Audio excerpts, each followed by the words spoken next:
ఆంధ్రప్రదేశ్ విభజన అయిన తర్వాత ఆంధ్రప్రదేశ్ మన ప్రజల్ని కట్టుబట్టలతో బయటికి పంపించారు, ఒక్క పైసా లేకుండా.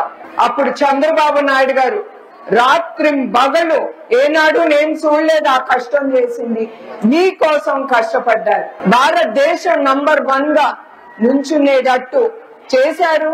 అప్పుడు అందరూ ఆంధ్రప్రదేశ్ ఇంకా చాలా చూసేవారు, ఎందుకంటే అక్కడ చాలా డెవలప్మెంట్ జరుగుతుంది. మనం వెళ్ళి అక్కడ ఏదైనా పెట్టాలి, ఏదైనా పరిశ్రమ, అక్కడ మనం పరిశ్రమ పెడితే మాకు వాళ్ళకి డబ్బులు వస్తాయనేది ఆలోచించేవారు. ఆయన చాలా కష్టపడి తీసుకొచ్చారు. ఇప్పుడు వేయండి ఆ పరిశ్రమలు, మీ పిల్లలకి ఉద్యోగాలు ఏమైనా ఉన్నాయా? వచ్చిన కొన్ని పరిశ్రమలు వీళ్ళు అరాచకాలు, వీళ్ళు పెట్టే బాధలు భరించలేక ఇతర రాష్ట్రాలకి వెళ్ళిపోయారు. అమర్ రాజా బ్యాటరీస్ అట్లాంటి పరిశ్రమని కూడా వాళ్ళు భయపెట్టించి ఎల్లగొట్టేశారు.